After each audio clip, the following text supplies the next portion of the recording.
Boa noite. Agora eu estou com voz alta, hein? Que bom que vocês vieram na segunda-feira, tá? Feliz a casa cheia, Ricardo. E como já é de praxe, a gente tem uma livrinha de mensagem para ir entrando. Eu tenho um hábito.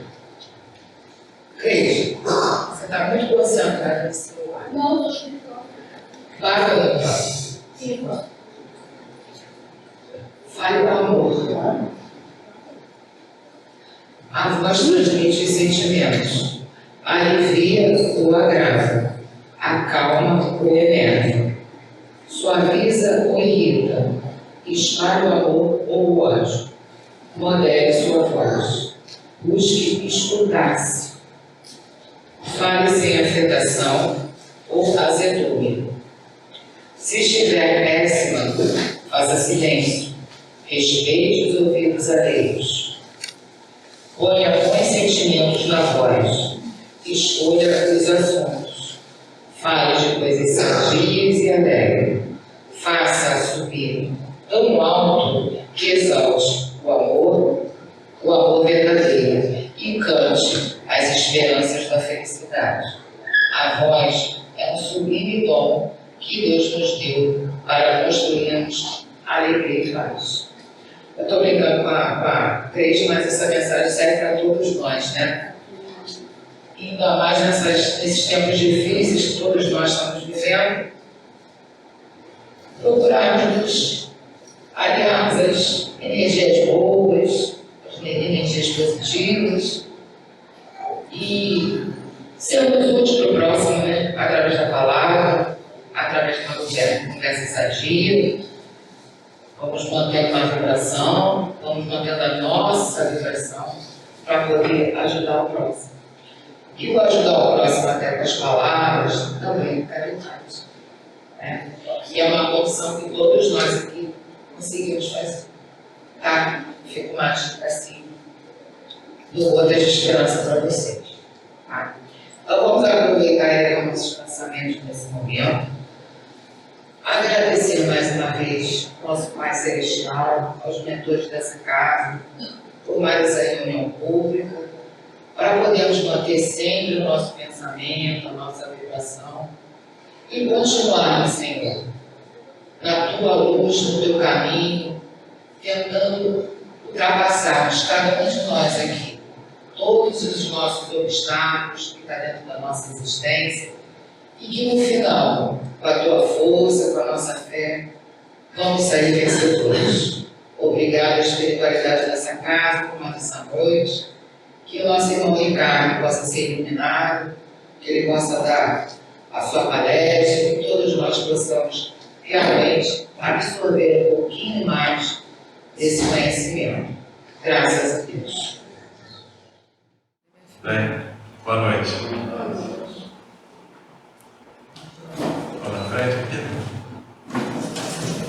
Hoje a gente vai falar de um tema muito importante. A gente está finalizando aí o Setembro Amarelo, que representa um mês de prevenção ao suicídio.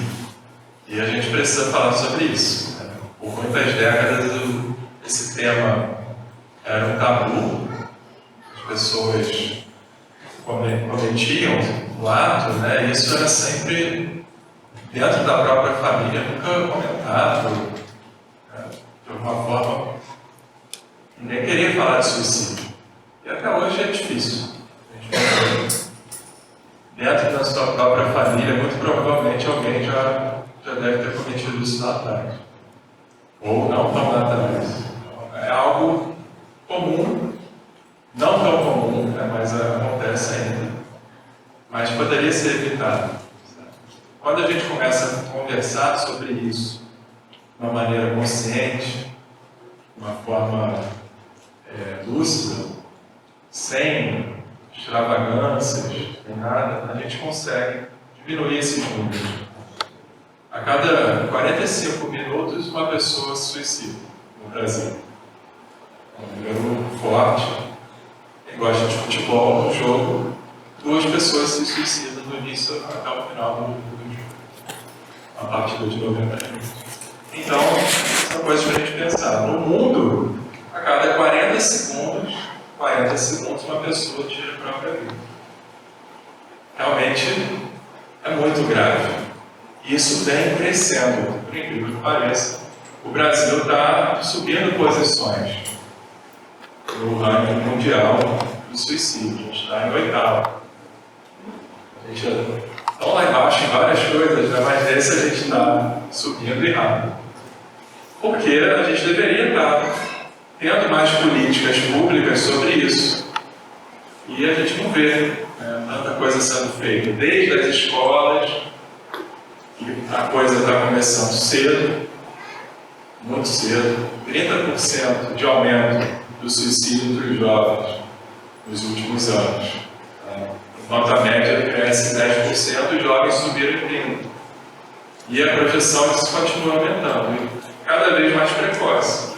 E o tema de hoje, a gente vai falar de suicídio, mas não só isso, de vazio existencial. É uma expressão que a gente escuta muito na doutrina espírita. Joana de Ângeles usa muito essa expressão, e a palestra hoje vai ser muito em cima dos textos dela. A gente vai falar sobre trechos de Joana falando sobre vazio existencial. Porque tem que ter um motivo para a pessoa se suicidar. Qual é o motivo? É o sofrimento? É o alívio? É uma tristeza profunda. A tristeza profunda. Eu já nunca tive esse pensamento, mas houve uma época que eu tinha uma tristeza muito profunda. Você nunca chegou a pensar, literalizar? Não, mas mesmo eu cheguei nessa tristeza muito, mas muito profunda, que eu só vi no escuro. Sim. Eu já vi no escuro durante o dia. Eu tenho um padre na minha casa, que eu olhei para ele, eu sempre pensei para mim, não, A tristeza. me mostre para mim se não é mais. Então, se eu dou continuidade a esse pensamento de que não tem uma fé, uma crença de que ele vai me estar aqui, Sim. exatamente. A gente vai chegar nesse assunto importante. Como a fé, ela atenua o sofrimento, ou nos dá uma esperança de que não é esse o caminho. O suicídio não é o caminho. Quais são as pessoas que mais se suicidam no mundo? São os ateus. Olha que interessante. Os espiritualistas se suicidam mesmo. E dentro das religiões, o judeu é o que mais se suicida ainda, né? Olhando para as religiões cristãs até. Vamos pegar as religiões judaico-cristãs. Então você tem os judeus, são os que mais se suicidam, os católicos, os protestantes e por último aqui nós, espíritas. O espírita real mesmo, ele não se suicida.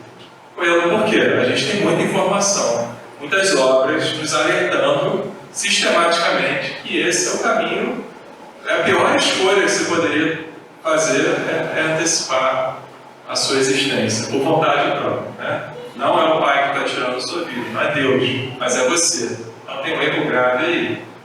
Então, eu ainda ouso falar que a pessoa que se suicidou não era espírita de verdade, que ela não estudou as obras básicas ali, não entendeu, não compreendeu o que é realmente o espiritismo aplicado na nossa vida.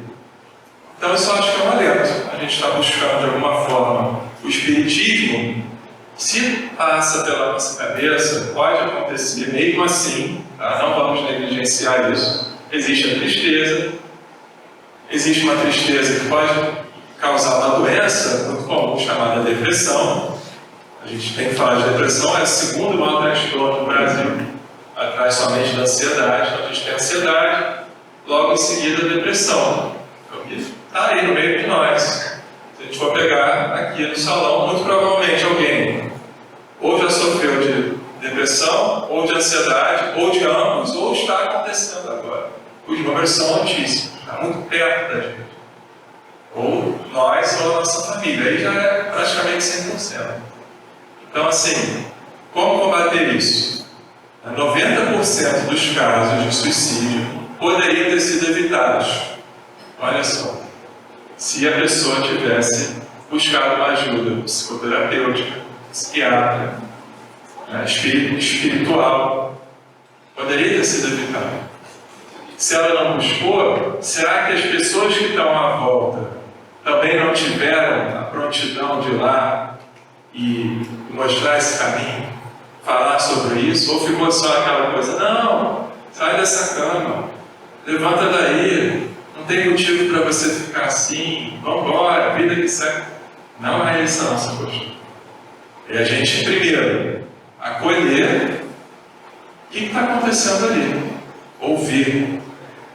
A pessoa que quer ajudar, ela não ajuda falando, ela primeiro ajuda ouvindo. Vamos entender melhor, faz perguntas, tenta elaborar, fazer a pessoa desenvolver alguma coisa que está trazendo aquele quadro. Porque nos sintomas de depressão, a gente tem lá o sono é afetado, né? Ou dorme menos ou dorme muito mais, a alimentação é afetada, ou alimenta muito pouco, ou se alimenta demais também é um sintoma de depressão. Pensamentos pessimistas e ideações suicidas também são critérios para a gente avaliar se a pessoa está em depressão ou não. Quando a pessoa começa a falar sobre isso, ela está elaborando algo na mente dela, é um sintoma. Alguém atenta, um psicólogo, um psiquiatra, ele vai observar isso e vai falar, não, essa pessoa está precisando de ajuda. Então nós, que às vezes não somos da área da saúde, mas convivemos com pessoas assim, que falam, verbalizam isso muito, elas podem um dia realizar uma tentativa de suicídio, que pode acarretar ou não na morte do próprio corpo. Então existem várias tentativas também para o ato acontecer. As mulheres, o gênero feminino, é o que mais tenta tirar a própria vida. Mas o homem, o gênero masculino, é o que mais tira, muito mais. A cada uma mulher que se suicida, 4 homens se suicidam. É 80% para 20%. E a gente tem que entender que fenômeno é esse. Aí a gente vai olhar para a sociedade. Como é que é a vida do homem? Existe uma pressão social, uma responsabilidade de trabalho, de ter que colocar, às vezes, o sustento da família, muitos filhos. Você não pode falhar. Falhar em todos os sentidos. Não só economicamente, mas até fisiologicamente. Pode ficar doente, não pode não comparecer no relacionamento com a sua esposa. Olha quantas exigências que acabam caindo em cima do gênero masculino também. E isso não é falado. Não é falado. Nós aqui, representando os homens, engolimos muito isso também. E aí, como é que a gente lida com isso? A psicoterapia é um tabu, não preciso, eu não tenho nada. As mulheres se consultam muito mais aos médicos do que os homens. Elas são muito mais evoluídas, né? Desculpa, mas é verdade. Pô, a gente vai ter que um dia fazer essa experiência, e ver como o gênero também. Então elas sabem se cuidar melhor do que os homens, elas percebem melhor os sinais do corpo, as dores físicas, elas conseguem entender melhor as emoções, os sentimentos. A gente já vai logo para a razão, para a lógica, para resolver tudo. Estou falando em linhas gerais, é óbvio que tem as exceções dos dois lados. Então fica uma questão, né? Por que tanta gente se suicida do gênero masculino? Por que tantas mulheres também tentam suicídio e não realizam de fato? Muitas coisas para a gente olhar para o nosso país. Os outros países que lideram a lista, a gente tem a Índia, a China, mas também são países com mais de 1 bilhão de pessoas. Aí tem lá Japão, e culturalmente tem uma pressão muito forte, principalmente do lado do ensino, da educação. As pessoas elas não aceitam os fracassos, né? Tem uma questão cultural forte ali. E tem países que aí na sequência eu não lembro exatamente, tem alguns países que não têm religião, e nós aqui temos muita fertilidade religiosa, que eu acho que é bom, sabe? Essa diversidade toda do nosso país acaba ajudando. As pessoas acabam buscando um jeitinho de aliviar as dores e os sofrimentos. As pessoas que entendem que não há Deus, que não há religião, qual é a esperança? vão se salvar, ou se segurar, ou buscar qualquer tipo de ajuda. Fica muito mais difícil. Não é uma questão de classe social. Não é. Ah, porque a pessoa tem menos recursos, ela se suicida mais? Não, não é isso. Pelo contrário, a gente tem até um cinturão nos países nórdicos, na Europa e tudo mais, e o suicídio lá é altíssimo. E são pessoas com IDH alto, com renda per capita alta. Mas é um cinturão também que Deus passa longe. Não há uma religiosidade, uma espiritualidade como nós aqui temos e cultivamos tanto. Então a gente tem que sim lutar por um país que aceite todas as religiões, um país heterogêneo em relação a isso, que permita a pessoa expressar a fé dela de qualquer forma. E nós, espíritas, acolhemos qualquer religião, não é verdade? Alguém ali na porta perguntou qual é a religião de vocês, qual é a tradição da família de vocês, qual é a renda, o sobrenome, o emprego, nada. Todo mundo é bem-vindo. A gente chega, senta, ninguém pede nada, ninguém exige nada, é um ambiente agradável, a gente está aqui trocando experiências. Isso é interessante, sabe? Não há intolerância religiosa na nossa doutrina. Não há mesmo. Bom, isso é só a introdução, a gente falou de suicídio. Não fiquem assustados, tá? Infelizmente, até a hora que acabar a palestra, uma pessoa no Brasil vai se suicidar. E a gente tem que levar isso em conta. A cada 45 minutos, o relógio está contando. Vamos lá. A gente trouxe muito aqui o livro da Joana de Ângeles, chamado Vida, Desafios e Solução. Vários trechos desse. Ela está tentando explicar aqui as origens. Por quê? Como que a pessoa chega nisso? Tão cedo. Muitas das vezes, cedo até demais. Crianças com 12, 13 anos estão já se automutilando ou até cometendo um ato. Essa questão de lidar com as frustrações, como as gerações anteriores lidavam até melhor com a questão do tempo. Nós éramos mais pacientes com o tempo. Hoje a juventude está muito imediatista. Tem que ser aqui e agora, para hoje. E isso acelera ainda mais quando a gente vai ver a dinâmica das redes sociais, como que as falas são desenvolvidas, como você está o tempo todo respondendo curto, breve e com poucas palavras, muitas das vezes com figurinhas, emojis e tal. A precariedade da comunicação, sabe? E você querendo respostas imediatas, recompensações rápidas. Isso tudo vai o quê? Acelerando a mente das pessoas. As palavras estão ficando curtas, exatamente. Que praticamente eu falava assim, agora ele É um caso. Só faltou essa. O não é só o N.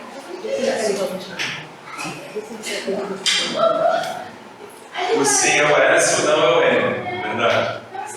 Isso porque você está sendo muito tranquilo aí, porque tem muito mais coisa.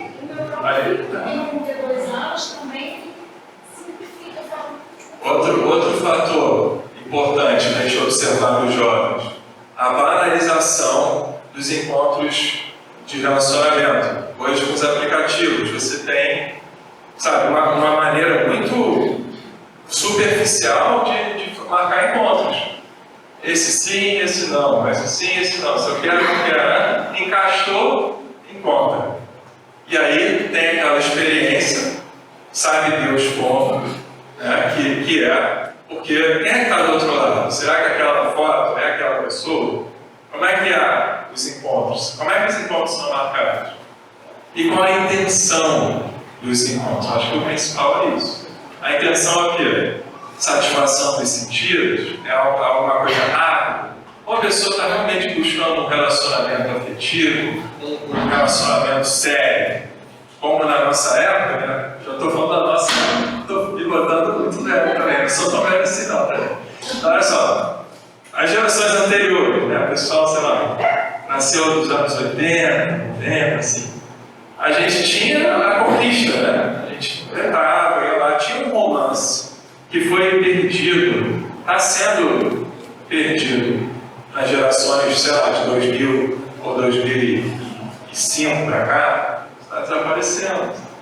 É um fator preocupante. Tudo isso vai dar isso aqui, tá, gente? Tudo que eu estou falando aqui vai dar onde? Vazio existencial. Bullying, você não conseguir lidar com as brincadeiras ou até com os tons mais pejorativos. Antigamente, a gente era muito esmagado com piadinha e tal, a gente dava um jeito de sair daqui, não é verdade? Dava apelido em todo mundo. Hoje, alguma coisa mudou que ninguém aceita mais brincadeira nenhuma porque realmente está ofendendo. Nós estamos muito mais ofendíveis. A gente está sentindo muito mais ofensa daquilo que chega, muito mais afetado. Por quê? A hipervalorização da imagem. Você tem que ser bonito, você tem que ter os traços, você tem que ser magro. Tem uma exigência muito forte que as pessoas têm que se encaixar. Antigamente não tinha nada disso. Não importava se a pessoa era loura, morena, magro, escuro, mais fortinho, mais gordinho, mais magrinho. Estava todo mundo ali, todo mundo era amigo. Hoje você percebe muita divisão, muitos grupos muito definidos e pessoas querendo entrar. Né? Por quê? Tem os influenciadores. Estão ali mostrando, isso é bom, isso é o certo, faça igual a mim, faça isso aqui.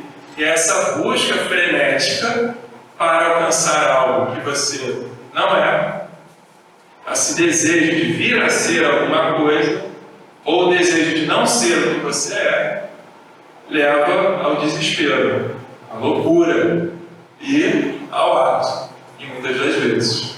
Então, a sociedade como ela está hoje, montada, ficou muito grave a maneira de você, primeiro, ensinar em casa os jovens. Como é que estão os pais educando as crianças, os pré-adolescentes, os adolescentes? Como é que está o diálogo? As ordens da casa? Como é que está o que é o certo, o que é o errado? O sim, que é sim, e o não, que é não. Quando o sim vira não, ou não vira sim, pronto.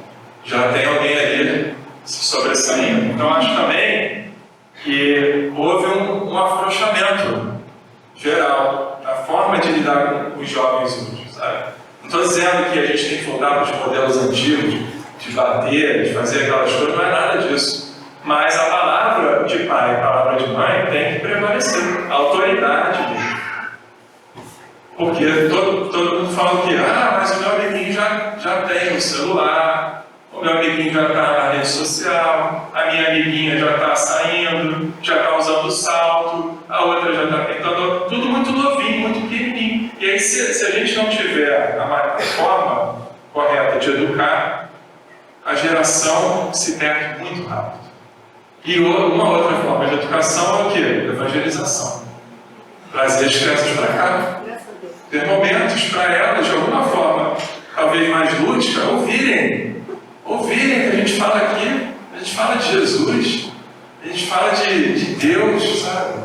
Coisas tão nobres, falar para a criança que ela é um espírito, que ela não é esse corpo de carne, que isso é transitório, é passageiro, que essa beleza toda, ela vai cair com o tempo, faz parte da vida.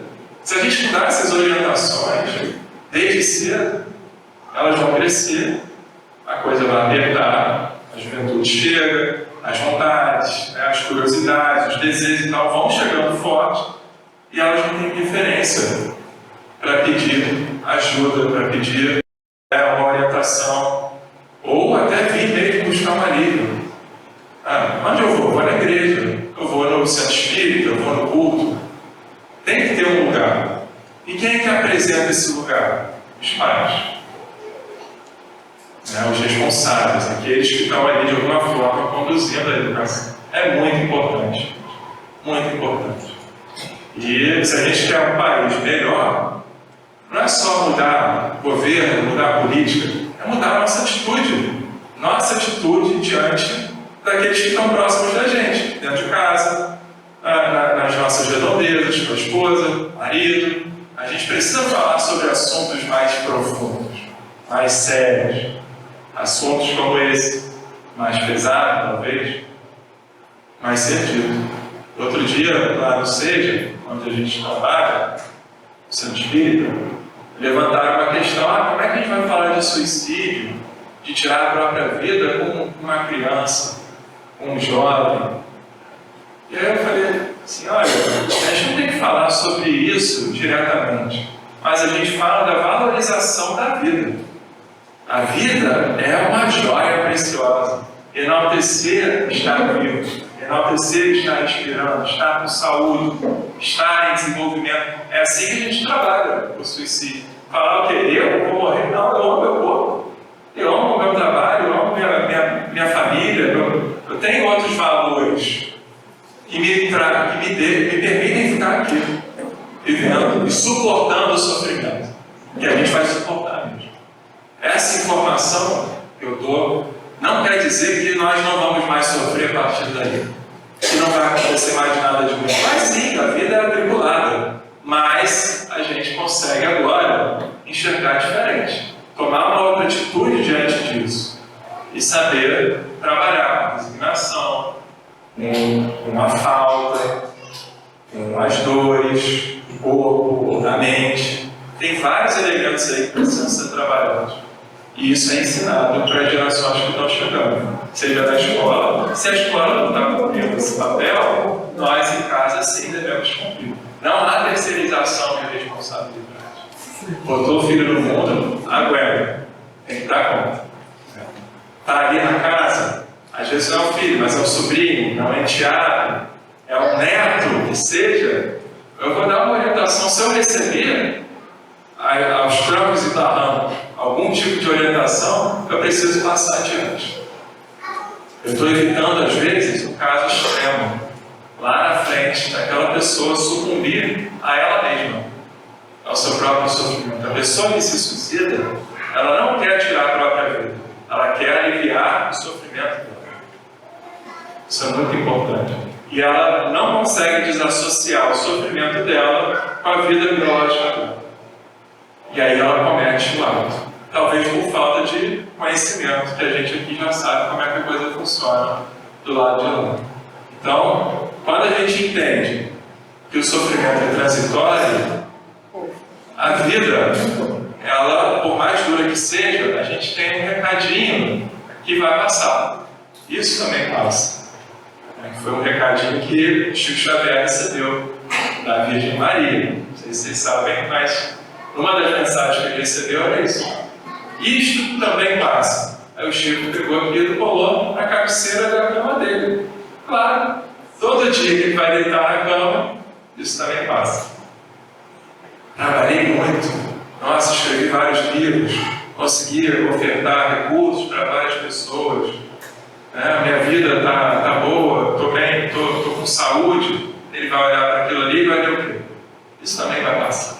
Isso está o quê? Nos preparando para algo mais difícil. Ou o contrário, tivemos um dia complicadíssimo, não produzi nada, não psicografei nada, meu olho estava doendo, não conseguia sair da cama. Isso também vai passar. Isso, quando a gente inverte e lê, isso também fica, pronto, a gente está preso aqui, preso no sofrimento, preso na dor. As pessoas que cometem o suicídio, elas leem e isso também fica. Este sofrimento vai ficar, ele é eterno, ele não sai, ele não passa. Aí é desesperador. É desesperador quando você acha que aquilo não vai passar. E a gente tem que observar isso no nosso dia a dia. Será que eu estou traçando uma sentença máxima para o meu sofrimento, afirmando que ele não vai passar? Ou para qualquer outra situação de dor, de ausência, de falta? Uma pessoa saiu da minha vida por alguma razão, ela ou desencarnou, ou houve uma separação, um divórcio difícil, tal. O que a gente entende por isso? Nada se perde, nenhuma ovelha se perderá. Nós aqui somos o mesmo rebanho, a gente está andando junto com esse pastor, que é Jesus. Quando a gente compreende que ele está ali apacentando as ovelhas, quando a gente está querendo sair, Ele vai lá, de alguma forma, ele vai mostrar, volta. Não, você não tem que sair não, você tem que voltar para cá. Você está andando fora do... Está descarrilhando o trilho, você está saindo do trilho. Bom, vai doer para você voltar, mas você vai ter que voltar. O trem, quando sai e volta, vem arranhando, mas ele volta. A gente faz isso o tempo todo. Se a gente demore, se a nossa vida, né, se a gente se distrair com alguma coisa que seja, a gente entra num pensamento fixo, em algo, uma ideia, uma fantasia qualquer, e a gente não sai daquilo. Porque aquilo nos perturba. E a gente lembra de quem? Jesus.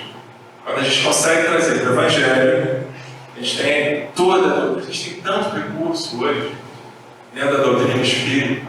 Você abre o Evangelho segundo o Espiritismo, tem textos maravilhosos, instruções maravilhosas daqueles espíritos, falando exatamente o que a gente está vivenciando.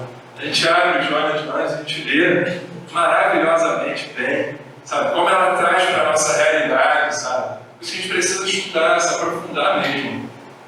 E a gente, quando consegue aprender um pouquinho que seja, a gente precisa levar isso adiante. Convidar as pessoas, falar sobre isso, falar sobre esses números todos que eu comentei, por exemplo, e enxergar o outro. O cristão, o espírita, enxerga o outro. Nós vemos o outro. Não só o nosso umbigo, a gente consegue ver a dificuldade do outro.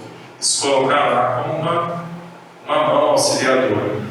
O nosso trabalho é esse. Todo mundo está engajado, sabe que é por aí. Não há outro caminho. Fora da caridade, não há salvação. Não há outro caminho. A gente precisa entender e ampliar esse conteúdo. O que é essa caridade? Né? O que é isso? É enxergar aquele que está próximo da gente.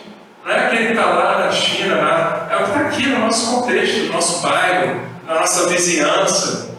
Cara, ir lá e, de alguma forma, levar uma simples sementinha, ou seja, um sorriso, um abraço, um aperto de mão, uma fala, um bom dia, essas coisas que parecem bobas no dia a dia, talvez seja isso que aquela pessoa precisa para ter um dia melhor, para dar uma virada. Eu acho que foi o Divaldo que falou uma vez, uma dessas viagens que ele fazia e tal, num aeroporto desses que ele sempre frequentava, viajava lá e para cá, no banheiro, né? Tem lá aquelas pessoas que estão serviço de limpeza, arrumando banheiro e tal. E ele olhou para a pessoa e falou com ela: olá, bom dia, ou boa noite, né? Como é que foi o seu dia e tal? Então a pessoa tomou um susto, não acreditou. Porque ela é invisível. Ninguém vê. Ninguém vê. E a pessoa, caramba, você é a primeira pessoa que falou comigo hoje. Acordei 6 horas da manhã, estou aqui, são 9 horas da noite. Uma pessoa olhou para mim e falou comigo. Só isso muda a história daquela pessoa. Sabe lá se ela estava pensando em tirar a própria vida naquela noite? Como é que a gente vai saber o que está se passando na cabeça dos outros? Só quando a gente está à escuta. E ela fala e a gente compreende o que está se passando. Dá um diálogo. Por isso que a psicoterapia é importante, você conseguir falar. As amizades sinceras também, você ter amigos, que você consiga falar sobre o que está no seu coraçãozinho e você não abre para ninguém. Abra. Importante abrir o coração. Porque quando a gente fala, as coisas diminuem de tamanho. Quando a gente guarda, elas aumentam muito. Uma coisa que poderia ser resolvida, a gente não consegue resolver porque não estava conseguindo elaborar na consciência. Aquilo ficou guardadinho lá em uma gaveta e aquilo vai crescendo. Tá? Por isso que é importante a gente conversar. Bom, Joana, a existência humana é uma aprendizagem valiosa que não pode ser desperdiçada de maneira vulgar ou vivida utopicamente. O que ela está valorizando aqui? A existência humana. Toda existência humana é válida. Não importa como, em que condições. Mesmo que seja uma pessoa que não consiga mastigar uma comida, que não consiga sair de uma cadeira de rodas, que não consiga levantar de uma cama, toda a existência é valiosa e a gente não pode desperdiçar um segundo dela ou antecipar um segundo nem da massa, muito menos o outro. É inadmissível. Tanto que a gente aqui não concorda com vários assuntos sobre eutanásia, de você antecipar a vida. A gente não pratica essas coisas. Porque a gente entende que ali, naquele último suspiro, naqueles últimos momentos, pode haver uma mudança significativa, um perdão que estava oculto, preso, enterrado pelo bem. A gente vê naquele livro Sexo e Destino, do André Luiz, psicografia do Chico Xavier, a Marita, não, qual é o nome daquela outra menina, qual é dela? São duas irmãs, uma é adotiva e a outra é a Marina e Marita. Marita, ela sofreu um acidente de carro e ela já estava pensando em tirar a própria existência, a vida, né? E por causa de uma coisa que o pai adotivo dela tinha feito com ela, uma tentativa de estupro, um abuso, e aí ela se perde naquilo tudo, porque ela queria encontrar um namoradinho, aí o pai foi lá, lembra dessa história? Eu quero o Cláudio.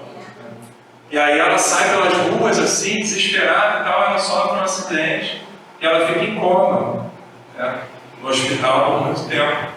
E esse homem, o Cláudio, que era o pai, totalmente arrependido daquilo, quando soube que ela estava ali à beira da morte e tal, ele fica velando.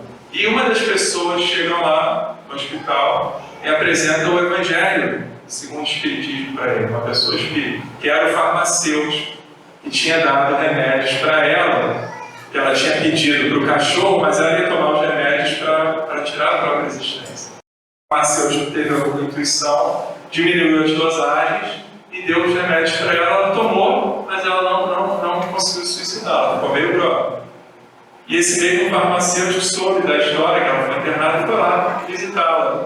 Encontrou o Cláudio, deu o Evangelho segundo o Espiritismo para ele, e ele começou a mudar a vida dele. Lendo aqueles livros, o livro todo, ele já pegou o outro, e foi embora. Mudou a mente dele. E ele ficou lá na cama, na cabeceira da cama da Marita, esse tempo todo, velando por ela. E ele pedindo: Senhor, pelo amor de Deus, me ajuda a saber se ela vai me perdoar. Eu dou minha própria vida por ela. Tá? E aí os espíritos estão lá de lá, observando, impulsionam na mente jogam fluidos nela, energéticos. O Félix, que é um dos mentores desse livro, joga muita energia para ela e ela consegue movimentar o dedo da mão em coma, que era o sinal que ele estava pedindo para ela entender que ela estava ouvindo e ela estava perdoando ele. Aí logo na sequência ela desencarna. Ela não volta, mas ele, renovado, né, esperançado, entendendo que a vida continua, mudou toda a forma de seguir a sequência da vida dele. Muito interessante esse livro, tem outras tramas aí, muito boas para a gente trabalhar, né? A gente não tem tempo, mas para a gente conversar sobre isso, leiam o livro, se vocês puderem. Sexo e Destino, do André Luiz, formidável. Você vê, o último ato, o último suspiro, o último momento ali, deu um outro rumo para a vida do que ficou, do Cláudio, e ela, capaz de perdoar também, teve um alento após a desencarnação dela. Seguiu uma outra história a partir dali no plano espiritual. Por isso que é importante, gente. Qualquer existência humana é valorosa, é significativa. A gente tem que lutar pela existência humana. A gente tem que investir na medicina, entender os tratamentos atuais, aceitá-los. Tem muita gente que fala: não vou aceitar nada, eu não tenho medo da morte, eu vou ficar de boa. Não. A recomendação dos espíritos é o quê? Esgote o tratamento que está disponível na Terra. É esse o tratamento? Realize esse tratamento. Aí a gente tem que ter essa humildade de entender que não, eu vou me tratar, vou me cuidar. Isso é importante. E levar ao máximo da nossa existência, o maior número de anos possível. Né? Então, não pode ser desperdiçada de maneira vulgar ou vivida utopicamente. Quantas pessoas que estão vivas, mas desperdiçando lentamente a própria existência, com os excessos, né? Que a gente chama na psicologia de suicídio indireto para suicídio, é o termo técnico que usam hoje para as pessoas que são irresponsáveis com a própria vida e não necessariamente fazem o ato do suicídio, mas têm uma vida completamente aberta para uma morte acidental. Dirigir a 200 por hora, avançar os sinais, excesso de álcool, de drogas, andar em lugares perigosos, tudo isso são atitudes para suicidas. E a gente pode observar, a pessoa, se for perguntar para ela jamais vai falar que ela quer se suicidar. Não, eu amo a minha vida, viver é muito bom, só se vive uma vez, né? Mas ela está com atitudes que mostram o contrário. Isso é uma atitude que ela não percebe, é inconsciente. E a gente tem que olhar para isso também. Que a juventude está cheia. Quantas pessoas que saem de madrugada, né, depois de uma night, uma coisa assim, acelerando com tudo, né? Quantos acidentes de carro que existem? Se você for ver, a maior morte entre os jovens é acidente de carro. São mortes evitáveis. Acidente de carro. Qual é a segunda? Suicídio. Então a gente tem os acidentes de carro em primeiro lugar. Em segundo lugar, o suicídio. Então, uma atitude para suicida, que aqueles jovens estão se acidentando de carro fatalmente, por quê? Estão voando na pista. E logo em seguida, uma atitude suicida mesmo.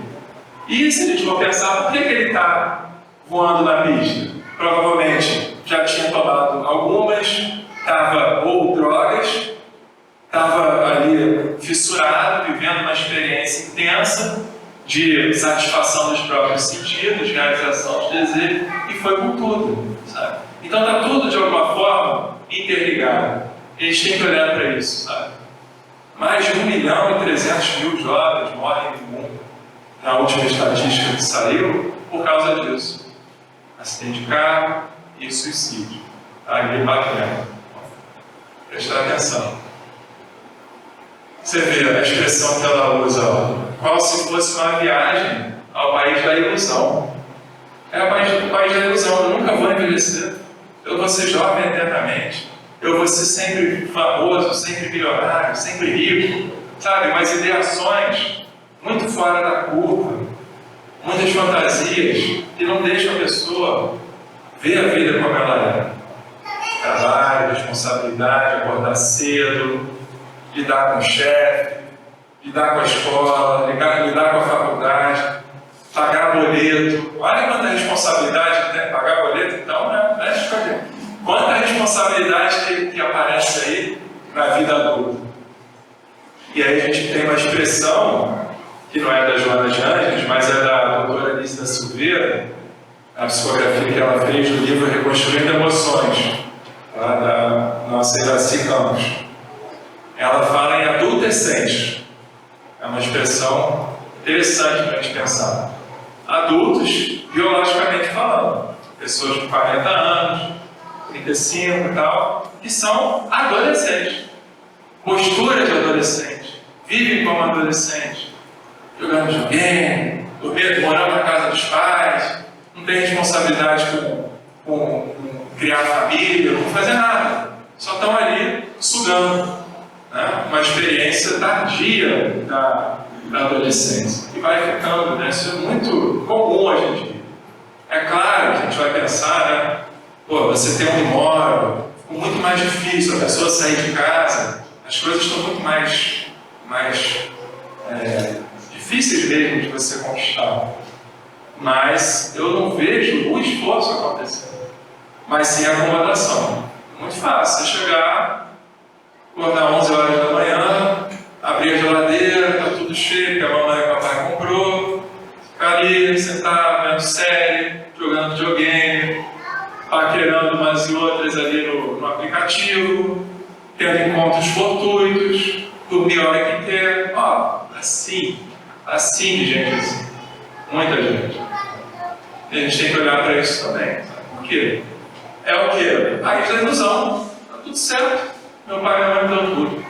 Não preciso trabalhar. Onde é que está o pai e a mãe para exigir responsabilidade? Mesmo podendo dar o conforto. Aí que é a coisa. Porque existe uma coisa que é o ter, que não é o amor. Você dá coisas para dizer que ama.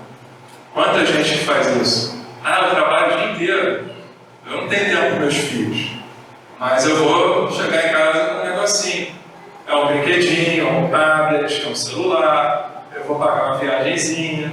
Eu vou pagar o iFood. Vou pagar não sei o que. Tudo ali para tapar um buraco de culpa do próprio pai e da própria mãe, que estão sentindo ali uma aflição de estar com os filhos, ou realmente está somente atendendo a vontade. Muito cuidado, gente. Porque, como a vida está hoje, os pais e mães, o pai e a mãe trabalham, tem uma rotina de trabalho fora de casa. Aí já terceiriza a educação, vai ficar mais tempo na escola, vai deixar numa creche, vai estender, vai botar um cuidador, vai entregar para uma avó, mas o papel de pai e mãe não pode ser deixado de lado. De alguma forma ou de outra, nem que você dedique 20, 30 minutos de você ir lá sentar no chão, conversar, brincar, abraçar, fazer o evangelho lá com as crianças. Olha só, são detalhes, um esforçozinho a mais, vai dormir um pouquinho menos, mas é necessário. A gente precisa preparar melhor a nossa juventude. Os Espíritos falam, o trabalho mais importante é a evangelização infantil. No centro espírita, a gente precisa trabalhar a evangelização infantil, mocidade espírita, o grupo jovem, para, caramba, eles vão levantar, eles podem fazer diferença. Lá na frente, vão estar vários anos aí, e nós, espertos, vamos pensar o quê? Eu quero voltar na boa. Eu vou reencarnar aqui, daqui, sei lá, 3 gerações, 2 gerações, eu vou nascer em que contexto? Quem vão ser meus pais? Quem vão ser meus avós? Sabe? Qual é o lugar que eu vou nascer? Então, vamos plantar semente. Nosso papel aqui hoje é jogar semente, vamos plantar. A gente vai colher isso lá na frente. Se a gente jogar sementes ruins, vão nascer árvores ruins, que vão dar frutos ruins. É a lógica, é a lei de causa e efeito. Não tem como sair disso. Tá? A rota de saída é o amor.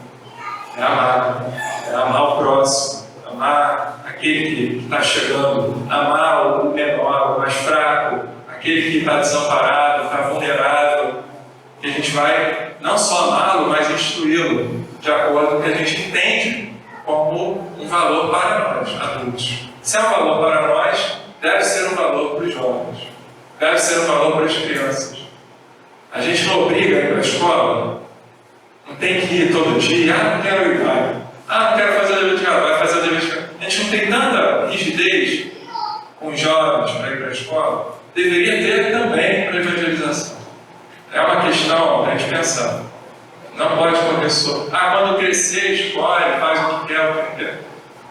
A gente precisa da nossa orientação. Nós recebemos esses espíritos na nossa casa de Deus.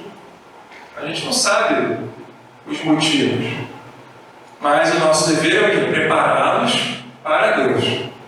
A gente recebe de Deus e a gente devolve eles para Deus, para eles seguirem a vida deles, o caminhar deles, mas com orientação. A gente não pode negligenciar. Vamos lá. Não vai dar tempo. Então, no segundo slide aqui tem, sei lá, uns 10, 15. Bom, a marcha do processo de evolução é ascensional. Tá? E o ser deve, a cada dia, armazenar experiências criativas, quanto iluminativas. São 2 tipos de experiências que a Joana está falando aqui, que a gente deve cultivar. A armazenar criativas e iluminativas. Sabe aquela pessoa que está muito acomodada? Está ociosa? O ócio é a oficina de quem? A mente ociosa. A gente escuta de verdade. Oficina do diabo. Por quê? Porque o diabo faz o quê? Ele te apresenta um monte de coisas. Um mundo adverso, o adversário. Então você tem muitas opções. Quando você tem uma vida unidirecionada, uma vida voltada para Deus, você tem seu livre-arbítrio ainda. Mas você não tem outro caminho senão esse. É uma liberdade sem escolhas. A gente poderia estar aqui em outro lugar, não é verdade? O pessoal aqui que é mais engajado, eu sempre vejo vocês aqui, é legal que vocês venham mesmo nas palestras, é assim mesmo, sabe? São muito dedicados. Poderia estar fazendo outra coisa? Poderia. Poderia estar no bar, poderia estar em casa de preguiça, poderia estar estendendo uma conversa com alguém, mas não, a gente resolveu vir para cá.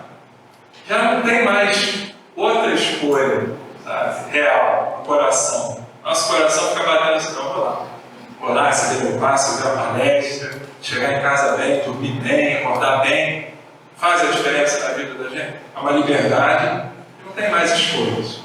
No fundo, não tem, porque a gente tem para quê? Falar sobre essas coisas é muito bom. Né?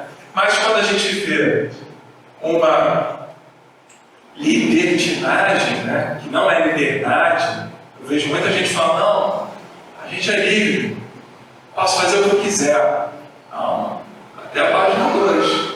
Então, muita gente está confundindo hoje liberdade com libertinagem. Faço o que eu quiser, namoro do jeito que eu quiser, consumo o que eu quiser, como do jeito que eu quiser, né? Negligencio, minto, engano, traio.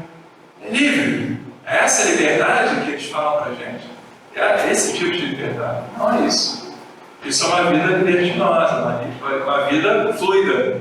É a expressão que estão usando hoje. As pessoas são fluidas, as pessoas fazem o que elas querem. Mas tem responsabilidade aí. A gente não pode esquecer disso. Tudo realmente é permitido. Mas nos convém? A consciência bate. Porque as leis de Deus, elas estão aqui, ó, na nossa consciência. Estão gravadinhas, bonitinhas lá. Se a gente não está conseguindo ter essa clareza, a gente deita na nossa cama e fica aquele problema ali, latejando, bombando, Será que a gente está seguindo as leis de Deus, os desígnios de Deus? Será que a gente está sendo honesto, primeiro conosco mesmos, com o nosso propósito, com o que a gente está dedicado a fazer? Ou a gente está realmente fazendo, deixa a vida lhe levar e a vida leva ele? Não é assim, não é desse jeito. Então, escolhas, faça boas escolhas, saiba discernir do certo, do errado. Jesus falou, não vim trazer a paz, vim trazer a espada. A gente dá um susto, né? E o que quer dizer essa espada aí? É o discernimento. É você separar o que é certo do errado, o que é o bom, o que é o mal, fazer boas escolhas na vida. Então Jesus trouxe esse olhar mais apurado. A gente fala, não vou aceitar mais isso. Tem uma indignação aí de que não, o mal não pode mais prevalecer. O mal não pode ganhar da gente o tempo todo. Então o bem precisa ter uma atitude. O bem precisa começar a falar. O bem precisa se manifestar no sentido bom da palavra. Caramba, não vamos mais aceitar esse tipo de guerra, de intolerância, de briga. Não é esse o caminho. No fundo, nós somos o quê? Espíritos. O ser é exatamente da mesma natureza. Somos filhos de Deus e o único Pai. Então, qualquer diferença que eu perceba no outro é uma ignorância minha. É uma diferença aparente, externa, circunstancial mesmo, porque as pessoas mudam. Mas o ser, elas são, não mudam. O espírito, a raiz do ser, está lá nos refolhos da alma. Esse que eu tenho que amar. Amar esse ser que eu vejo no outro, que eu vejo na minha mulher, que eu vejo na minha filha, que eu vejo nas pessoas à minha volta. Porque a nossa mente, ela oscila. A gente às vezes erra, às vezes a gente fala bobagem, às vezes a gente escuta coisa que a gente não gostaria, mas a gente está ali todo dia, dormindo, acordando com aquela pessoa, convivendo. O que nos sustenta na relação? É o que realmente ela é e o que realmente eu sou. E a nossa base é a mesma. A nossa base é o Cristo, é Jesus, é o Espiritismo. Então, esse encontro de almas, né, não separa o que Deus uniu. Isso nunca. Então, a gente precisa olhar para esse tipo de amor, né, para esse tipo de relação. Experiências criativas, iluminativas, que ampliarão o campo de desenvolvimento, levando na direção da sua fatalidade cósmica, que é a liberdade total, a plenitude. Liberdade total do mundo. Mas eu sou servo de Deus. A gente vê isso em Paulo, apóstolo. Se a gente for ler numa das cartas, o que ele fala? É melhor a gente ser livre do mundo, ou seja, desapegado, livre, não identificado, não amarrado com nada, que nada nos prende mais. Mas eu sou o que? Servo de Deus. Do que eu ser o contrário, eu sou escravo, servo do mundo, preso ao mundo, apegado ao mundo, identificado com o mundo. E livre de Deus. Olha só que perigo isso. Quantas pessoas que querem se ver livre de Deus e das suas leis, na verdade, não aceitam, não acreditam, porque se acreditar vai ser ruim, vai pesar na consciência. Então é melhor nem pensar sobre isso. Mas eu estou aqui interessado nos meus tesouros, na minha fortuna, no meu acúmulo, na minha fama, no meu poder, nos meus prazeres. Eu quero isso. Se eu quero tanto, eu fico escravo disso. Eu me prendo. É o oposto dessa liberdade total que a Joana fala aqui, que é o oposto da plenitude. Plenitude do ser. Essa relação com o próprio Deus, com a divindade. Você é o criador do seu próprio destino. Não é verdade? Nós somos. Cada dia, cada escolha que a gente faz, a gente está pintando o quadro do céu ou do inferno, do nosso futuro, com as nossas ações. Não é um lugar que a gente vai que vai definir as coisas, mas é a nossa consciência. É o que nós estamos realizando, quais são as nossas atitudes. Tá? Enquanto no corpo, naturalmente sofrerá as consequências, positivas ou negativas, dos seus próprios atos. Consequências positivas ou negativas dos atos, que são os construtores do seu futuro. Por isso mesmo, cabe viver conscientemente, desperto para a realidade do existir. A vida não é aquela ilusão. A vida fantasiosa, de Peter Pan, de viver somente as partes agradáveis, alegres, isso tudo passa, gente. Isso tudo passa. O que fica? Nós, na nossa imortalidade, na nossa eternidade, e a nossa relação com Deus, que também é imutável. No final das contas, tudo é essa relação entre nós e o Senhor. Todas as outras coisas da nossa vida, elas vão de passar em algum momento. Elas passarão. E aí a gente tem uma vida muito mais tranquila na consciência. A gente acordou para essa realidade. Antes a gente não via, agora a gente passa a ver. Mesmo que se segue para o mundo. Mas a gente precisa ver a realidade e viver como tal, como espíritos que nós somos. A atitude nossa é de espírito. E não de um corpo de carne ambulante. Por aí. Então, não há outra escolha, senão a de amar. Amar a si mesmo e amar ao próximo. Verdade. Os meus discípulos serão reconhecidos por muitos se amarem. Jesus falou lá antes de se despedir da Santa Ceia. E a gente vai ficar por aqui. Já está no horário. 9 horas. Deus abençoe a todos vocês. Muita paz, viu? Queridos irmãos dos dois lados da vida, estamos com muita gratidão nesta casa maravilhosa que nos acolhe, onde nós, devagar, pouco a pouco, vamos recebendo orientações e o estímulo para continuarmos estudando, aprendendo, a reavaliar sempre atitudes, crescendo, amadurecendo. Toda palestra nós recebemos uma orientação maravilhosa.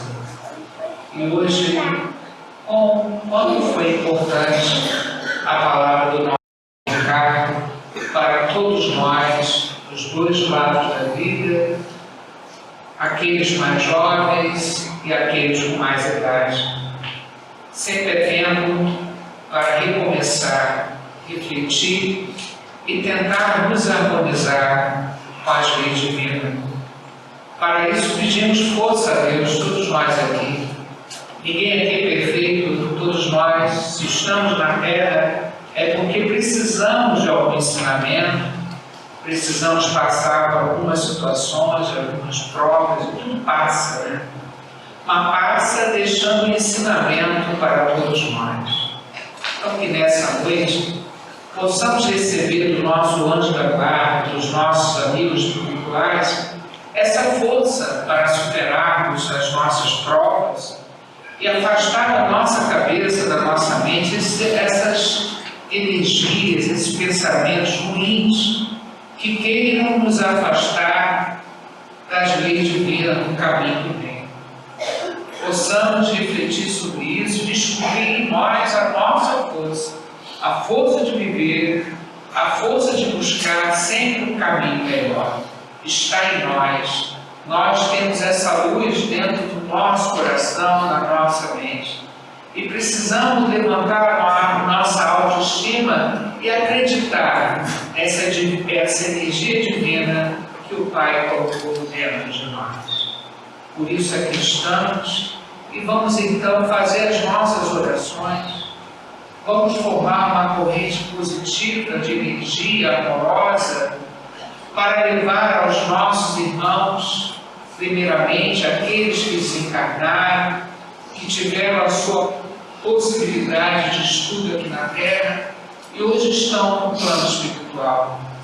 Os nossos familiares, né? Aquele pai, aquela mãe, aquele irmão, aquele filho, aquela pessoa especial, eles podem receber nesse momento a nossa emoção, o nosso amor, a nossa saudade, transformar em energia positiva para que eles sejam localizados e ajudados para seguirem sempre o caminho do bem.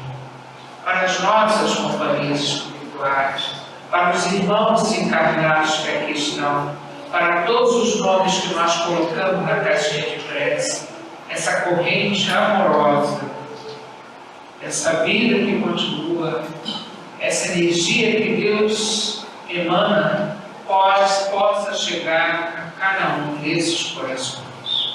E nós pedimos, Pai nosso, que estás no céu, santificado seja o vosso nome, venha a nós o vosso reino, seja feita a vossa vontade, assim na terra como no céu. O pão nosso de cada dia nos dai hoje, perdoai as nossas ofensas, assim como nós perdoamos os nossos ofensores, mas não deixeis cair na tentação e livrai-nos de todo mal, e assim seja. Ó Pai de infinita bondade e misericórdia, chegue junto a esses irmãos queridos e ajude ele a superar as suas dificuldades e que siga o caminho da luz e da paz. Ao nosso desejo, que assim seja.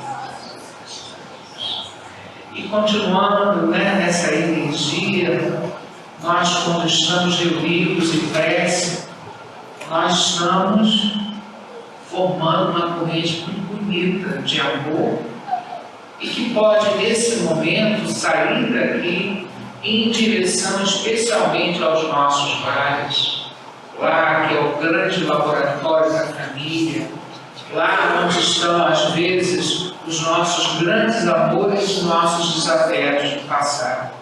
Então é a hora de imaginar o nosso lar, né? A nossa casa sendo invadida por essa luz maravilhosa. Jesus entrando pela porta da frente, colocando a mão no alto da cabeça das pessoas que lá estão, derramando essa paz, essa harmonia. Isso é possível, isso acontece quando nós desejamos. Estamos aqui em grupo, reunidos, na presença, com certeza, de Jesus, dos nossos amigos espirituais, que vão direcionar as nossas humildes energias para esses lugares, especialmente para a nossa casa, para que haja mais união, mais respeito, tudo aquilo que um lar precisa ter. E que nós que aqui estamos possamos levar esse carinho, essa compreensão, essa ajuda àqueles irmãos que ainda não despertaram para esse caminho tão bonito, né? Então, nós queremos que essas irradiações alcancem todos os lares cujo endereço estão na caixinha de radiação. A equipe da casa vai visitar esses lugares e vai ajudar as situações que se apresentam lá. Que possamos, de alguma forma, ajudar essa equipe do plano espiritual que está à nossa disposição para ajudar, mas nós precisamos facilitar a ação deles, né? Então, muita luz a esses lares, aos nossos lares, nosso ambiente de trabalho. Vamos mentalizar e jogar um pouco de luz para esses lugares, né? É a nossa capacidade de irradiar para a nossa comunidade que tem estado agitada, né? O povo do 18, o povo do Fubá, a favela da Maré, tantos lugares do Rio de Janeiro, de uma maneira geral, que Deus possa olhar para o Rio de Janeiro com muito carinho, né? Para o nosso Brasil, com muita luz, com muita paz, muita vida. Graças a Deus. O que nosso irmão Ricardo falou hoje sobre o suicídio, mas falou da vida, né? De como nós temos que valorizar a vida. E só podemos valorizar a vida um pouco mais quando entendemos os mecanismos, né, das leis divinas, quando entendemos o Evangelho de Jesus. Então, a importância de se estudar, a importância de se autoconhecer, ver as nossas dificuldades, encarar de frente tudo isso e começar a trabalhar para sair dessa situação e melhorar. Tudo isso é esforço para conseguirmos a nossa saúde mental, que anda muito abalada pelas situações que vivemos no dia a dia e pela falta, talvez, da religião, de uma orientação superior. Então, nós que estamos aqui, possamos ser gratos de ter escutado tudo isso hoje, mas que não entre para o ouvido e saia para o outro, mas que pare dentro de nós e faça a transformação que nós precisamos, com muita fé, com muita esperança, com muita alegria no coração. Queremos pedir, então, saúde, né, para todos os irmãos que nós colocamos de nome e endereço na caixinha, né, de visita médica, que esses irmãos sejam ajudados, visitados pela equipe da casa, que a água do ambiente seja frutificada, né? E que todos nós que estamos aqui, que trazemos algumas dificuldades a nível de saúde, possamos, nesse momento de oração, receber esse carinho, receber esse apoio, para que o nosso organismo se fortaleça, nossa mente também, e possamos, dessa forma, superar as nossas dificuldades. Vamos, Jesus, passear na minha vida. Quero voltar aos lugares em que estive só. Quero voltar lá contigo, vendo Quero sentir teu amor a me embalar. Cura, Senhor, onde dói. Cura, Senhor, vem aqui. Cura, Senhor, onde eu não posso ir. Cura, Senhor, onde dói. Cura, Senhor, vem aqui. Cura, Senhor, onde eu não posso ir. Possamos estar conscientes do amor de Deus sobre cada um de nós. Nós somos muito amados e por isso devemos manter essa força, essa coragem de viver em respeito a esse Deus que nos deu a vida, experiências necessárias para o nosso crescimento espiritual. E a Falange Bezerra Menezes, com seu carinho, com seu amor, possa sempre atender os irmãos que estão pelos hospitais, asilos, orfanatos, prisões, pela rua. São muitos irmãos necessitados. E cada um de nós, com a sua luta, com a sua dificuldade, receba esse abraço carinhoso desses amigos que estão aqui para nos ajudar. Com certeza. Graças a Deus. E vamos agora para o último momento, um momento de paz, passo coletivo, mas que tem a mesma função, o mesmo alcance do passo individual. Eu peço a todos que se concentrem, abra o coração e deixe que essa energia maravilhosa penetre cada um de nós.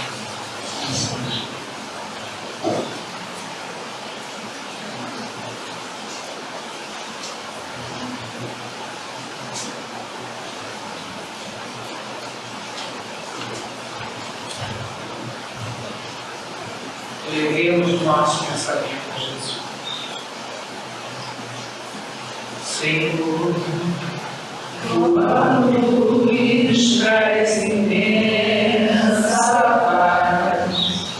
Tu és a verdade, o caminho, o seguro das aflições. Amparo ao sofredor, suave é o jugo do teu amor, ó Senhor. Suave é o jugo do teu amor, ó bondoso Senhor.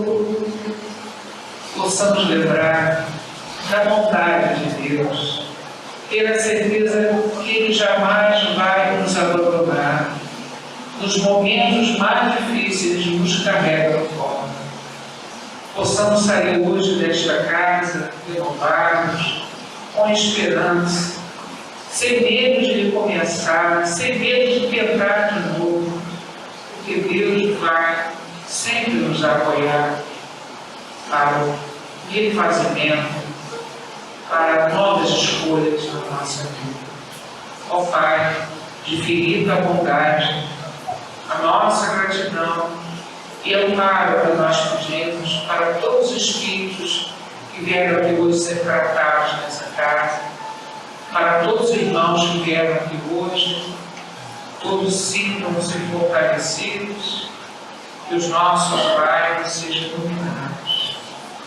Mais uma vez pedindo pela nossa comunidade, pelo nosso Rio de Janeiro, pelo Brasil, pela nossa terra escola querida. Obrigado, Pai, os mentores da casa, obrigado, Ricardo, sua esposa, pela presença aqui, pelo carinho, pelas boas palavras que foram necessárias para mexer, né, um pouco mais com a nossa alma. Obrigado a eles, e um bem bom retorno aos seus lares e para todos, né, um bom retorno. E lembrando a vocês que hoje é o último dia para a inscrição na operação espiritual, ainda dá tempo. Quem quiser se inscrever para operar a operação Rezando Feita à Distância, é só falar com o nosso irmão Gleison, que ele vai fazer a inscrição, ok? E lembrar a importância dos estudos e como nós temos vários estudos na casa, é só vocês procurarem se informar, tá? E lembre-se, o culto do Evangelho é extremamente importante para a saúde da nossa casa. Até o próximo, se Deus quiser.